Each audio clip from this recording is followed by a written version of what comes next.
I didn't see you as a banker. What was that moment where you went? When my first student finished the class with me, the only student in my class, and she was just like, this was so amazing and I'm coming back.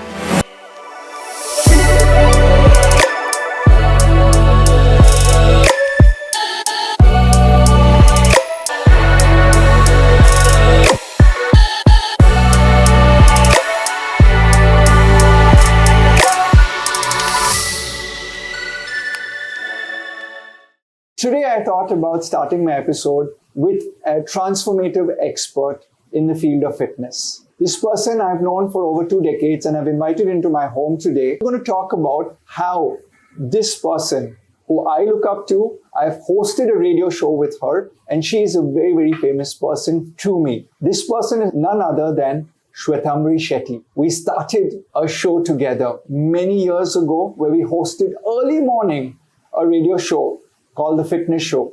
And I remember meeting her for the first time and the energy that came off her was amazing. Now, she was not always a fitness instructor. She was born in a place called Kundapur, which is somewhere in Karnataka, and it has the most amazing cashews. I know this because she sends them to me. But her father was a banker. She also became a banker herself. She was for nearly 8 years working with HSBC, but she moved on then to come into a journey where she took up fitness as a new mantle. Now, Shwetambri is one of the first people to form Cult Fit in India. She's gone on to host many shows. Let's raise a glass today to this guest of mine. She is a celebrity in her own right. And with a new cheers, let's get picking her brain. Shwetambri, welcome to my show. Cheers. Thank you so much. Cheers. I may just have sneaked in some tequila there. But thank you so much, Ryan. I think I must tell the audience that this is the first time we're doing a role reversal here. All these years, especially over the last decade, I've been inviting Ryan for so many different podcasts and, some new radio shows and stuff. And this is fun because I get interviewed by you, someone who I so look up to and someone who's changed my life. So I worked with you on your CrossFit games. Yes, I came to you to basically perform better in CrossFit. And let me tell you, she is one of the fittest women in India. I got third. She got third place. And you and we were responsible, me and my team at Cornerstone were responsible for diet. We were responsible, maybe not for your marriage, we'll talk about that. But we were responsible to help you out with your diet when you were conceiving. Yes. Then during pregnancy, and then the weight loss and pregnancy. So we went really, really close. So today I'm going to be interviewing Shwetambri about her life. Okay, so are you ready for this? Yeah, excited. So let's start about your career. You chose finance, okay? And then suddenly, because I don't see you as a banker. Yeah. Finance and fitness, what was that moment where you went, something snapped inside of you and said, this is what I want to do for the rest of my life? When my first student finished the class with me, the only student in my class, and she had this smile year to year, and she was just like, this was so amazing and I'm coming back. So when you have a customer telling you that she enjoyed that class and she's coming back, you've done something right. And at that point, I knew this was my purpose. So I feel like finance is something a lot of us can do. Being a great coach, being able to help people change their lives is not something, everybody can do. I work with a lot of women, you work with a lot of women, and you're a role model for a lot of women in terms of family, job, career, everything, and keeping yourself fit. Yes. Were there childhood memories of you where you were a very fit person and then that carried on into your job and then ultimately now your career? Because very few people have that motivation to continue to work out, to continue to stay fit. So from childhood, was there a trigger or there was no trigger? No, 100%. I think I have to give a lot of credit to my parents, but I've been active forever. I'm 43 today and I started my first, I would say yoga actually, with my father at age 6. So he had to incorporate a lot of movement and fitness in his life because he got diagnosed with diabetes quite early. And I think because of his suddenly sedentary lifestyle, from being super active and a sports personality to being sedentary, being at the bank. So when he started his jogging and yoga, I started with him. And then there was no stopping. So there was a lot of sports, there was a lot of athletics, there was a lot of dancing. And it just continued. Of course, I went into sedentary mode also. But it all started from when I was age 6, and it hasn't stopped, and I'm hoping it doesn't stop until my last breath. Okay, so Shwetambri says she's 43. I don't believe she's a day over 26. And I have to say this to you. When I first started working with you on your nutrition, you looked and your statistics made you much older. But now when I look at your diet, when I look at your blood test, when I look at your skin today, it's actually younger than when I met you 10 years ago. Yeah, I think I would agree with that. My body age is actually about, the last time I checked with you while doing the test, I think it was 30 or 31. So that makes her 13 years younger than her birth certificate age. So there's one lucky man, right? Who has you 13 years younger. But I didn't know about this, and my team did the research, and they came to me, it's like, sir, she went on the diktat of her parents to meet many suitors in arranged marriage. And I was like, I did not know that about Shwetambri. So is it true that my research is correct, that there were about many suitors that were there that you went through? I think a lot of women coming from a typical middle-class family in India would relate to this story, where 2 decades ago, arranged marriage is just what you're supposed to do. And I was fully open to it. But I didn't know it was going to get so hard. So most of the memory of my 20s is very bittersweet. Sweet is because I had a fantastic job at HSBC, and I had great company to go out with and just have a good time. But every time I came home, it was very stressful because it was always about meeting a potential groom. And yeah, I met close to 50 men over, I guess, 4, 5, 6 years. Wasn't close to the idea, but then it got very, very toxic after some point, because either you're rejecting or they're rejecting, and it just doesn't stop because your parents and your family won't stop. And then you are at this junction where you're like, should I actually go out looking for myself, or should I just go with the flow? So there were moments where, you just break down, your family is breaking down with you. Since you're sharing here today, I went through a similar cycle in my 30s where my father made an Excel sheet of shadi.com and he had this yes, no. And I said yes to about 19 potential arranged marriages only to get a no back. So I can understand how, it's also stress on the parents. Yes. For a lot of parents out there trying to get their kids finding this future soulmate. But I met a husband, a gem of a guy. And how did you meet him? Was he shadi.com, bharatmatrimony.com? No, so he's not even from the same community. I'm a Mangalorean, he's a Mangalorean, he's a Mallu. So after meeting so many of your Mangalorean community boys, and when I presented a Malayali to my parents, they were like, what? No, Shwetambri. No, this can't be happening. But my friends arranged this marriage with Vivek, our marriage. I think they also got fed up of seeing me go through this whole torture. And I think this is for all the friends out there, okay? And this goes to my friends specifically. You did not arrange my marriage, but Shwetambri's friends arranged for the marriage. So all the Shwetambri friends, cheers to you guys. You found her, Vivek. Okay, jokes apart, let's talk about the concept of fitness and your life partner. I think as a nutritionist, I've seen people when they come for counseling, if one partner is fit, it's okay. But if both partners have the same vibrational element, it just, your life just cruises into the next mode. So for you, how important is it to find the same rhythm in a life partner in everything that is there? I think it's everything, because I don't know otherwise. So here's something, this is obviously I love my parents and no offense, but you don't get to choose your parents. True, very true. You're born into... You don't get to choose your parents, you don't get to choose your children.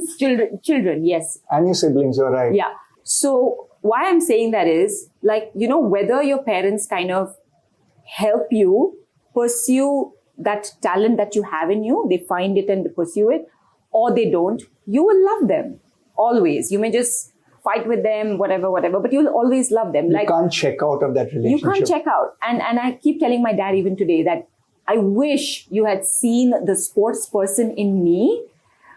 I would have got a medal for India. And I think I'm fully capable of that. You know me also. And he laughs it off. He's like, you can focus on your daughter getting a medal for the country. I said, of course I'm going to do that. But what I'm trying to say is that you don't get to choose your parents, but to a large extent, in today's times, you do get to choose your life partner. And for me, my life changed only after marriage. I became the best version of me because of my husband. He helped me bring that out. And I think without his support and everything, I wouldn't be doing what I am doing today. Finding that purpose, chasing fitness, changing people's lives, helping people get better. So I think the right partner is everything. And I'm sure it's for you as well, because I've seen your relationship with your wife, and I think you both bring out the best in each other. It's very few people know this, but I may be the celebrity nutritionist, but she's the spanner, she's the works, she's the engine, she's the generator. Exactly. The behind the scenes that happen. I think if you are to succeed in a profession, yes, there is a give and take, especially when you get into this world behind the cameras. Yes. And there's a lot of demand and all. And I just want to add this very quickly, and I'm not, this is not to like create any expectations for anyone, but when I finished maternity, Vivek, my husband, chose to become a full-time father. He quit whatever he was doing, the startup that he was a part of, only so that I can go back to work and do what I deeply love doing. I don't know of any other man who's done such a big sacrifice for their spouse. I'm not saying it's what men should do or women should do. Nobody needs to do any kinds of sacrifices or compromises, but it's just what genuinely. And to the guys out there, you have to give more.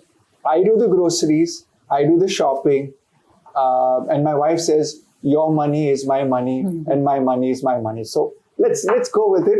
But I tell you, if you find the right woman, your life is much easier. So the hunt is difficult, but I think there's a saying that I always say, the coincidence is a pseudonym that the good Lord uses when he wants to remain incognito. Yeah. So I think you meeting Vivek is a coincidence, me meeting my spouse is a coincidence. And I think how you build and work on that. Yes, how you work on that. And marriage is all about, I believe, compromise. Yes. It's all about compromise, And speaking of marriage, and then obviously the next subset is what all our parents want. Did your parents hound you for a daughter or a son almost immediately? Yeah, like a year into the marriage. I got it on the night we got married. My mother-in-law said to me, "Okay, it's time for you all to have kids now." Yeah, I think especially for people like I had in Indian terms a late marriage.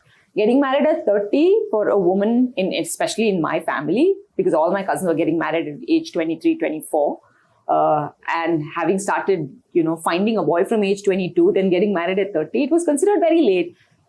So yeah, they gave me a year, but yes. A lot of inspiration. She got married at 30. I married my wife at 34. She was 34. We had a kid at 36. You need to train well. You need to eat well if you're getting married late and having children late. Speaking of children, you have a bubbly daughter. I love watching her videos. There was one video where she says, I forgot to grow taller. Was that there? Like, I forgot to grow taller. I'm like, why did you forget? She looks at me, she's like, because I forgot. I'm like, why would you ask such a question? And I can see her doing workouts with you and stuff like that. You mentioned a point that your father said, make your daughter a champion. You have all the right templates as a fitness person, as a fitness mom, as a fitness wife. And that's part of your career. Yeah. But it involves a lot. People think it's very easy, but it's a lot of investment. Like, you can't outsource your workout to somebody. Yeah. What are the things you're doing with your daughter to ensure that she has a life that gets her ready for the future? First and foremost, I'm teaching her to eat right, because I've had a great relationship with food, in the sense my parents always ensured I ate home So cooked do you think it's important that parents lead by example the way they eat? 100%. Okay, I must say this, like I have a sweet tooth and I probably eat, something sweet more often than I should. And I actually hide while I'm eating if she's around, because I don't want her to see me. Because I've built a phenomenal routine for her with her food, and a lot of which I've learned from you. And I know that if a few years from now, when she's ready to do a lot more, the only first person I would come to is you for her nutrition and everything else. But the most important thing to teach your child at a very young age is to eat right. And I will say this, she's 3 years old, and when I give her a cupcake, which is only on the weekends and on a birthday, because then there's a significance, she's associated that with a celebration. She'll eat half of it and then she'll just give me the rest and she'll say, I'm done. And I think this relationship that she's also built with food, and what she would choose to eat more is cucumbers and beetroots and carrots, and you know what I mean? And this is my first focus. The decision to put her into the particular daycare that she goes to was after looking at their menu. So I feel like food can be medicine, food can be poison, and you've taught me all of that very well in the last decade. And I want to be able to teach my child that. Movement comes to her naturally because she sees her mom and dad jump around all the time, lift weights. So she does it on her own. Movement, eating right, kindness, these are the few things that I'm trying my best to teach her. So family is crucial to you, is what I can see. Your daughter is the center of your universe. What's your normal day like? Starts at about 4:45, 5 in the morning. You've always got up at 5 o'clock in the morning? No, it's only post my daughter. Otherwise, I would wake up early for a class, not for my own workout, to teach others. But now post a baby, I realize the only other time I have is morning. So first thing out of my way is my own workout, because there's literally no other time that you'll find. Because once you're a parent, So are you saying that this is key to all the women out there, which is we need to focus on ourselves first? 100%. How do you take care of a family if you are not able to take care of yourself?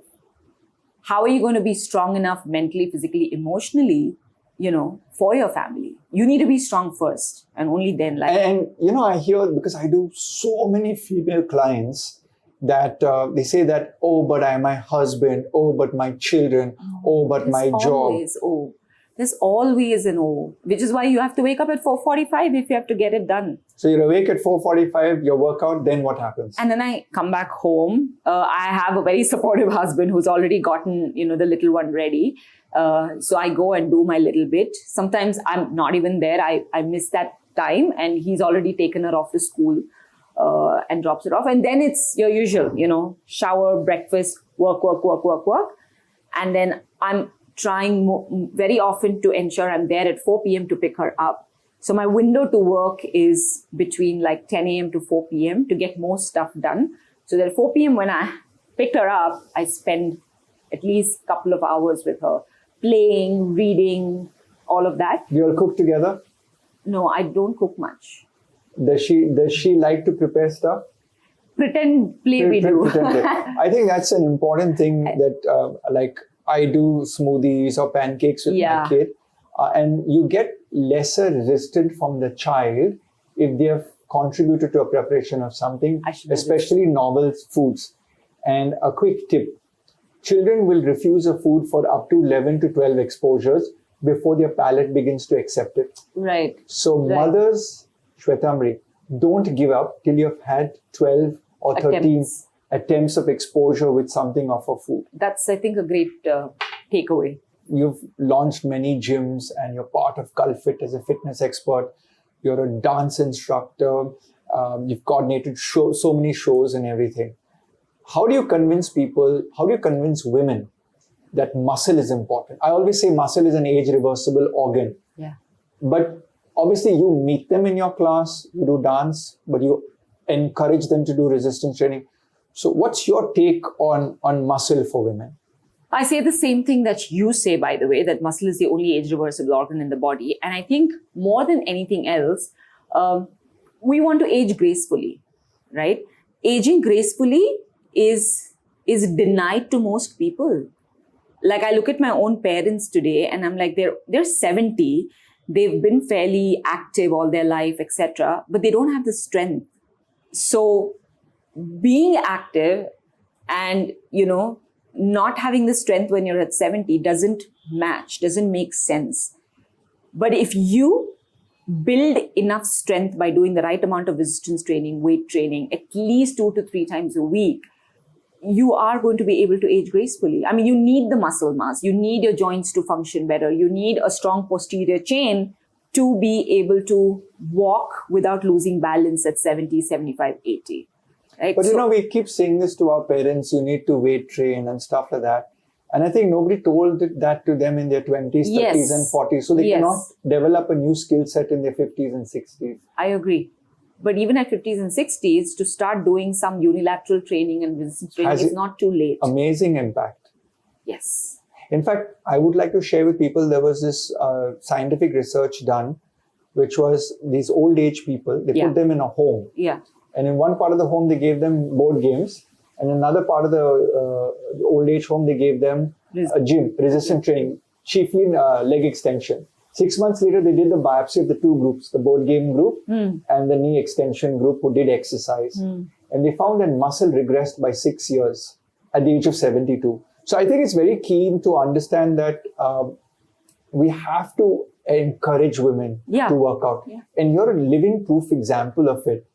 Whilst you've publicly told us your age is 43. Yes. But her metabolic age is 31. So she's far a decade younger. And I meet so many women in the clinic. And that's why I was so inspired to have Shwetambri as my first female guest on board. Because the paradigm shift is that women need to take care of their bodies. Yes. They cannot have an excuse of husband, children, career. Yeah, and our hormones.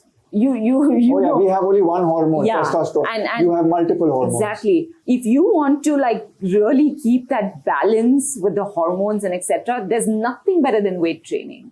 Nothing better than weight training, and also training according to your cycle, so on and so forth. We can go into depth of that later, but every woman must pick up weights, and it doesn't have to be heavy, light or heavy. The choice is ours. We figure over a period of time.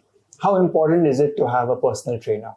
Well, it depends on a goal. I think having a personal trainer is phenomenal. It can really change the way you train, because you would have seen a version of yourself which you wouldn't otherwise see in a group class. Because here the focus is just you, right? The trainer is trying to get the best out of you. So I think everyone can experience getting a personal trainer to really identify what they're capable of and to have all the, the right correction, guidance, postural changes and etc. But since personal training is expensive, I would say even if you do, group classes, but if you weight train. How often do you weight train? Every day. You weight train every day. Is Sunday a rest day? Sunday is, rest day. I try to do some mobility on Sunday at home with my daughter. She's just, I do it. She just jumps in. But Saturday mostly would be a long run because I enjoy running and I feel like the human body is naturally designed to run. So if we can't kind of lose that, ability and mobility and everything. So weight training is something it should be non-negotiable for all women, not just from a strength point of view, because personally for me, it's made me a very confident person. Nothing, no education, no, different types of jobs has been able to give me the confidence that weight training has given me. So it just boosts your confidence. 5 workouts that you would give any woman out there watching. 5 workouts. Like she doesn't have time. She has 20 minutes in the day. Yeah. 5 exercises that she could do. Maybe 5 workouts is the wrong thing. Yeah, exercises. 5 exercises. Plank. It's what your core and your spine really needs. So it's mandatory. And how much should a person hold a plank? Honestly, even 45 seconds, 60 seconds is more than enough. We don't want anyone to hold for 10 minutes and 5 minutes. It's not a challenge, right? You do a 30 to 45 seconds plank and repeat like 3 to 5 And what should be the rest in between? 15 seconds. 15 seconds. Yeah. Okay. More than enough. 15 to 20 That's seconds. one. What's the second? Squats. Okay. Foundational movement, especially if you can learn to deep squat. If you practice about 10 minutes of deep squat and you can accumulate. There's one Instagram video of you talking Yes. about this. Yes. Even from a constipation point of view, bowel movement Yes. point of view Yes. and everything. Yes. It's what if you notice a toddler, an infant to a toddler, when they move, squatting, deep squatting is the first movement. I want to share something with you and share with all the women out there. I recently went for a wellness retreat and there were a phenomenal number of women over there. And we were doing a yoga class where we had to go into a squat pose. And I can tell you without a doubt, about 80% of the women were not squatting properly. They were on their toes or they were half squatted, but they couldn't get into a deep squat. So I think this is something that's crucial. That women, if you can't squat well and hold that position and then get up, we need to really work on this with your trainer. Yes. With you practicing it on a daily basis. What's the third exercise? Okay, squat, plank, lunges. Because lunges allows you to focus on balance and stability, which is what you need as you age. Because as we age, we lose balance and stability. Because it's a single leg movement, it allows you to focus on balance and stability, and excellent for your glute, for your butt. Butt being the largest muscle, and we know how we need to keep it really strong. Also, some studies show about how your posterior training, especially your glutes and your hips, can help in longevity because you're going to avoid more falls and stuff like that. So lunges, right? Something that can take the heart rate up and can give you a great quick cardio activity, burpees. It's my favorite. My little one does burpees like with the finest technique, and she learned it on her own. But burpees is phenomenal for a quick burst of cardio. You suddenly hit like zone 3, zone 4, come back. So it's phenomenal. The last exercise. I don't know if this is an exercise, but I feel every human being must walk more. I was about to add this as my sixth one, but she came in. So yes, we have got walking. Tell us about walking and why. Oh my God. I mean,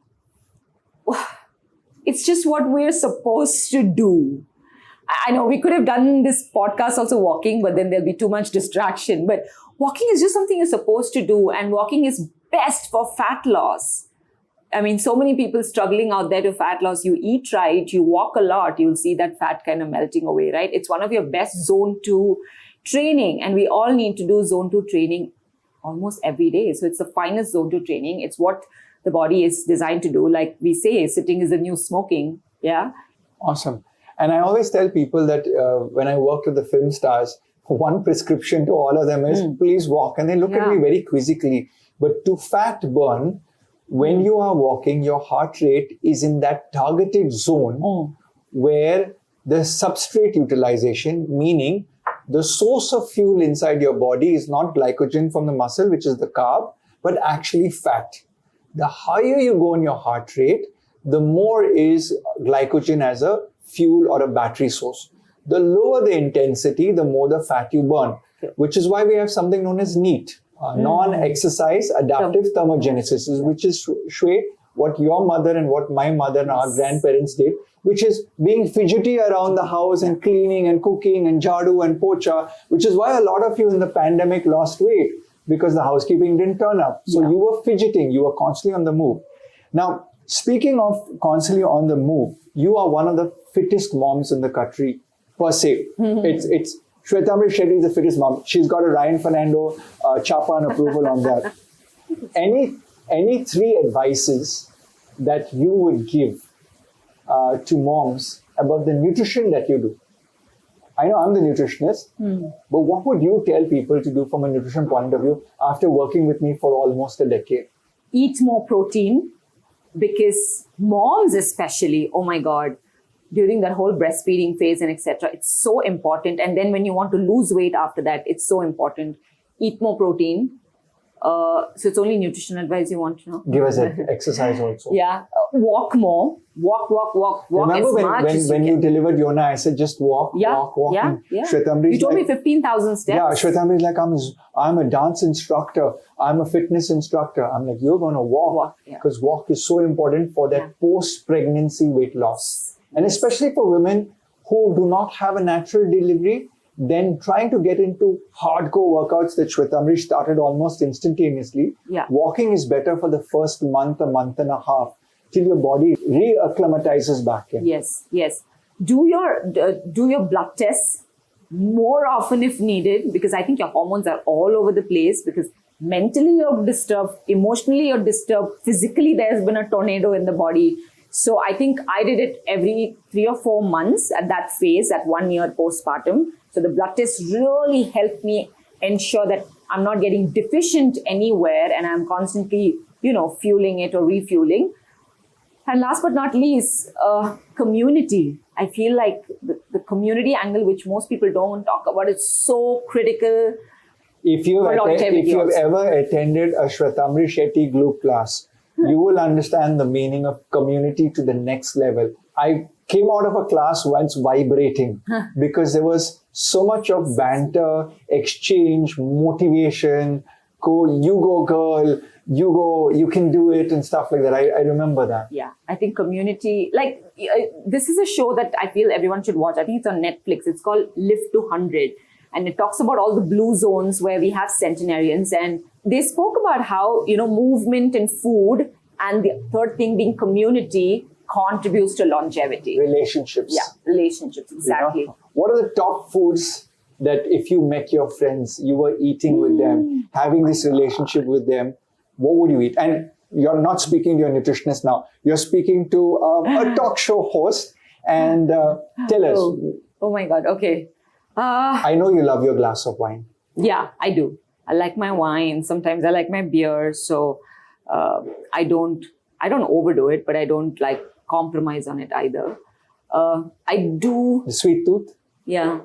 The sweet tooth comes in the end. And that also I don't compromise. I mean, sometimes I'm like, you work so hard, you work out harder, you should be able to enjoy a few things in life.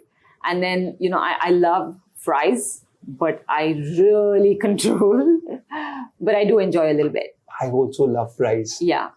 But if there is a big bowl of fries, I probably would count and not have more than 10 fries. You know what I mean? So I think Shwetambri Shetty is more disciplined than me when it comes to French fries. Oh my God. So happy to hear that. But yeah, it's tough when you're out. You have a kid, I have a kid. Our kids are these days normally engrossed in their devices. How important is it for our children to be physically active? When should they be physically active? And how can parents encourage their children to form a routine and go in that direction? Yeah, I think I can say a lot now because I have a child and I watch her. I think being physically active is everything for children. Everything. They should just be active all times. And I would just tell all the listeners who have children that it's not about fitness. Don't worry about your child's fitness. Just ensure that your child is playing a sport.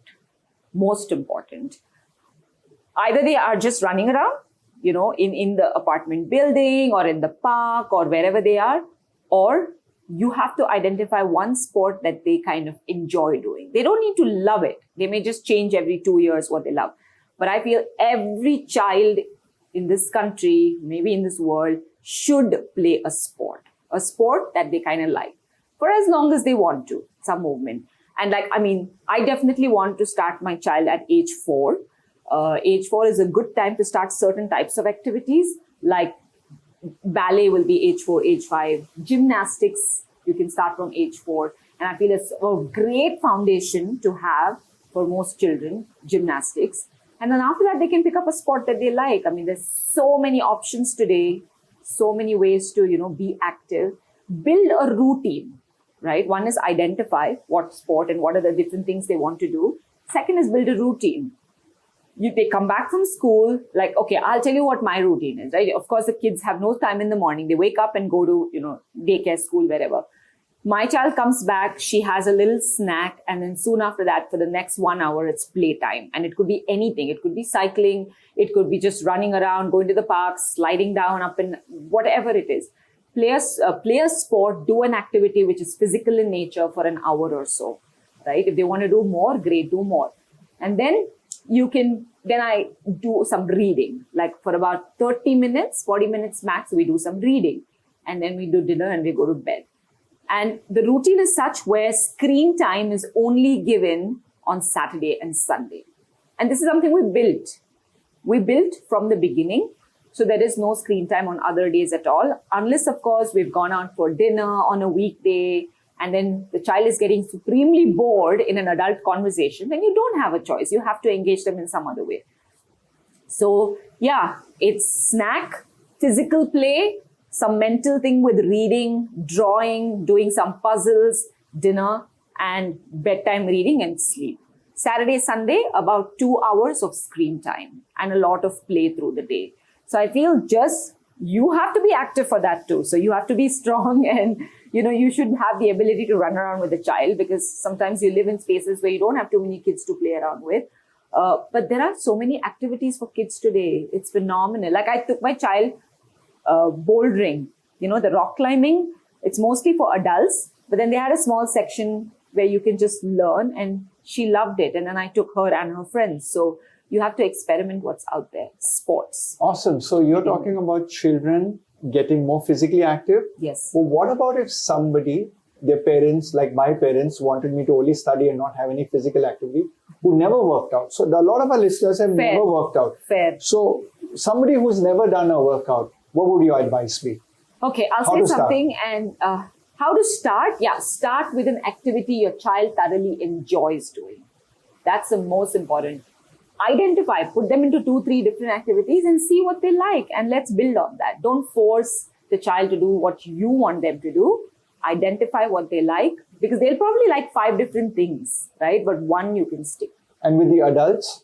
You know what? This is something I read recently, Ryan, that you may not have come from a very healthy family and, you don't have a healthy way of living, but at least let the person that's come out of you learn how to be healthy. Change the next generation. Yes, change the next generation. So a little bit for you as a parent is your child is watching you all the time and learning from you. So even if you're a little active, it will make a world of it.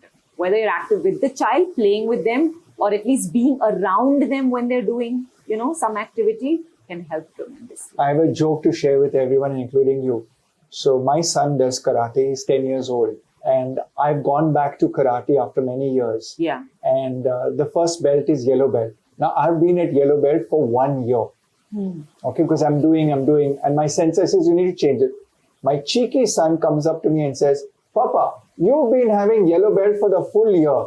Now I am getting inspired by my kid because he's watching me trying to get fit, but also prodding and poking. So I think it's a two-way street. Yes. If you as an adult start some physical activity, your child is looking at you.